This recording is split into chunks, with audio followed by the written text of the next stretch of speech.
Hey guys, Osahan here. Let's just dive right in, okay? I know it's a little different. Dive right in. John chapter 15. Do me a favor, just flip there. John 15, starting in verse number 10. Let's read it. If you keep my commands, you will remain in my love, just as I have kept my Father's commands and remain in his love. I've told you this so that my joy may be in you and that your joy may be complete. My command is this: love each other as I have loved you. Now, this is week numero tres of our new series, New Year, New Blank. And so this week we're filling in the blank, and the blank is going to be joy. New year, new joy. This week, as I was studying for this message, my power went out. Yes, my power went out for only about 30 seconds though. But that moment when everything goes black, goes dark, yes, a little scary when you're holding a little baby in your arms, okay? But I was taken back to the last time I experienced something like this or something similar. Now, the power went out because of the winds, the great Santa Ana winds that we have in this part of the world. And if you're not familiar with the Santa Ana winds out here in this part of California, let me tell you, they are the very reason why I will not move to a state or a part of the United States that gets any sort of hurricanes or any sort of tornadoes, because I'm not dealing with that kind of wind. I'll take my chances with the earthquakes here in California, okay? So the first time I ever experienced the Santa Ana winds was when I first moved to Rancho Cucamonga. And I remember the house that we lived in had a nice sized backyard, nice little fence, the whole nine. And I remember going to bed one night, and as I'm going to bed, the winds had been going all day. Experienced them when I was at track practice. I was in high school at the time, so trying to run in the wind against the wind, not fun, not a fun experience. Watching birds trying to fly in the wind is actually quite comical. They look like puppets. So I go to bed, and in the middle of the night, I hear this like cracking sound, and it sounded like the splitting of wood, and all of a sudden I heard this boom, okay? Massive breaking. I didn't even bother getting up. All I could think was, oh, that didn't sound good. Next morning, get up, go outside, go to the backyard, and I see that our fence, the farthest part of our fence in our backyard, lined a walkway connecting us to the rest of our neighborhood. That fence was completely broken and blown over. Gone, torn to pieces, torn to tatters. And all I could think was, whoop, someone could get into our backyard and take everything. Number two, who's gonna clean that up? Obviously, I had to help clean it up, right? But when it comes to our joy, I think sometimes we can see our joy in the same way that my fence got hit by that wind. We think that everything is all together. We think that we have all the joy and the happiness that we need in a moment. And we had no plans of actually fixing that fence when we first bought the house, because we figured, you know what, that fence will last us until we decide to make some additions to the home, then we'll fix it. But it wasn't until the winds came that we realized how lacking our fence was. And when the winds of life come, that's the time where we can actually realize how lacking our joy and our happiness may actually be. Now, if there's anything I want you to take, if we could just pinpoint our hearts and minds on one big idea for this message, it'll be this: that a joy that is not centered or anchored in Jesus is a joy that is going to let us down. If your joy and your joy is not centered or anchored in who Jesus is and in the good things that he has for us or for you, it's always going to let you down. Now, a safe definition, I think, for joy in this moment is this: that joy is the feeling of delight or happiness that comes from an awareness of God's goodness in your life.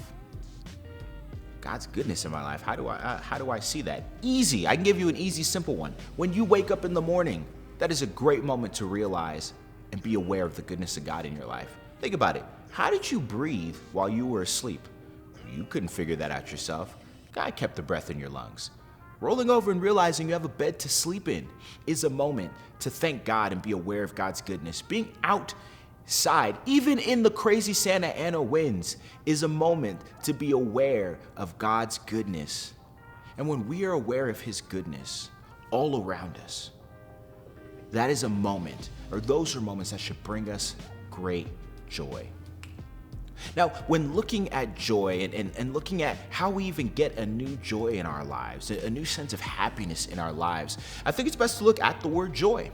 Now, we can take the word joy and we'll use it as an acrostic. We'll use it as an acronym. Jesus, others, yourself. Say that again. Jesus, others, yourself. And in that order. Why? Because for us to get a sense of a new joy, you gotta have the right priorities. Jesus has to be at the top of those. Now, to help bring this point across for us, I have here a lovely batch of birthday cake flavored Oreos. Why? Because they were out of regular Oreos at the store. But I ask, what is the best part of the Oreo? Danny, what's the best part of the Oreo? The filling.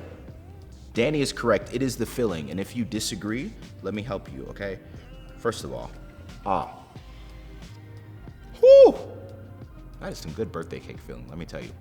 The best part of the Oreo is the filling. So much so that they went ahead and made double stuff. So much so, yeah, birthday cake. People love the filling. But for us to have Oreos without the filling, can you imagine opening up a container of Oreos and finding that there's no filling, it's just cookies? You would be upset. You would be frustrated. So, the same goes for us with our joy. Looking at verse number 11 of this particular passage in John chapter 15, Jesus says this. He says, I have told you this so that my joy may be in you and that your joy may be complete. Now, Jesus is having this conversation with his disciples during the Last Supper. And we'll talk a little bit later about what this whole chapter is about in John 15. But he gets to the end of this portion of his conversation with his disciples, and he starts telling them about joy and what it looks like to have true joy in their lives. And he says it like this. He says, I've told you all the things that I just told you previously in this conversation so that my joy can be in you and that your joy can be complete. Now, once again, like I mentioned, for us to open up the thing of Oreos and find no kind of cream, no cream filling, just Oreo cookie, you would be upset. But our joy is the same way. If we're focused on looking for joy in others and hoping that others will fulfill our sense of joy, it's just cookie, just cookie. If you're focused and looking to yourself to try to give yourself a sense of joy and do all the things and try to find a sense of joy in other things that you're doing, whether that be, hey, you gotta have a gazillion followers on Instagram. Your goal is to have the blue check to be certified, okay? You actually don't need a gazillion followers to get a blue check, just life hack. Whether it is to find a sense of joy from having your YouTube channel, whether it's to find a sense of joy, just from things even getting back to normal. What is normal anymore, right? If your sense of joy is anchored in others or is anchored in yourself, it's always going to let you down. It's always going to be what? Incomplete. But Jesus tells us this: find your joy in me. And when your joy is found in me, then your joy is complete. Then your joy is the full cookie. It's the full Oreo. It's not just cookie. You get cream filling as well, okay? Hopefully the next time you eat an Oreo, you'll think about joy and you'll think about Jesus. Just saying. So we need to look first to Jesus.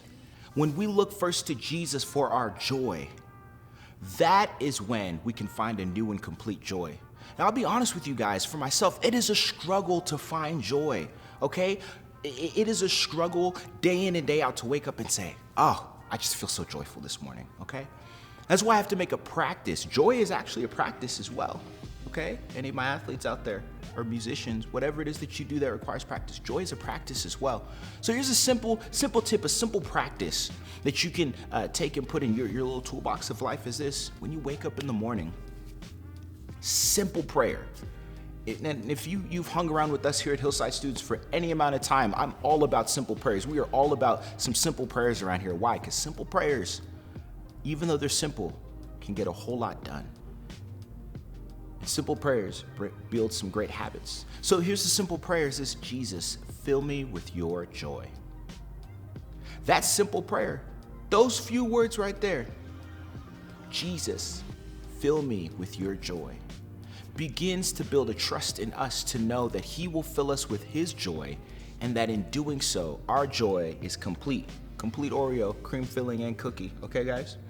So first thing is Jesus. The second is this: as we begin to build a new joy in our lives, is others.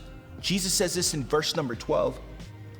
He says, my command is this, is to love each other as I have loved you. What does love have to do with joy? Joyful people are loving people as well. As Jesus' joy is complete in us, as his joy fills us and our joy is made complete, it's shown in the way that we treat others. You can tell a person who is full of joy and who is full of happiness from a mile away, and not the fake stuff, right? Not the store brand. If we're talking Oreos, not the chocolate cream cookies, okay? No, the real deal. Those are people that you want to be around. Those are people that when you're done talking with them or when you've spent time with them, you feel a sense of joy. Why? Because it's contagious. Joy is contagious. The great C.S. Lewis, the guy who wrote the Chronicles of Narnia, said this, and I'm paraphrasing about joy. He said, joy is infectious. I know it's kind of a sensitive term to use right now with COVID and all, but he said joy is infectious. He said if you want to be wet, you hang around spaces where water is at. If you want to catch on fire, you hang around the fire. And he said if you want joy, you have to hang around the source of joy. That source is Jesus. So if we've hung around him, people should be around us, sensing and feeling and getting that joy as well. I mean, how great would it be, and what would it look like for you to be the person of joy in your family? And I'm telling you, I know it's not, it sounds crazy. And I'm working on it still myself, like I mentioned, to be that person that when others are around, it's not just, oh man, you seem so happy. It's not, I seem happy, it's, you can recognize it. Joyful people are loving people. Even when you look at the fruit of the Spirit in Galatians chapter 5, it says the fruit of the Spirit is love and then what? Joy. They go hand in hand. And so when we are people of joy, it shows in the way that we treat others.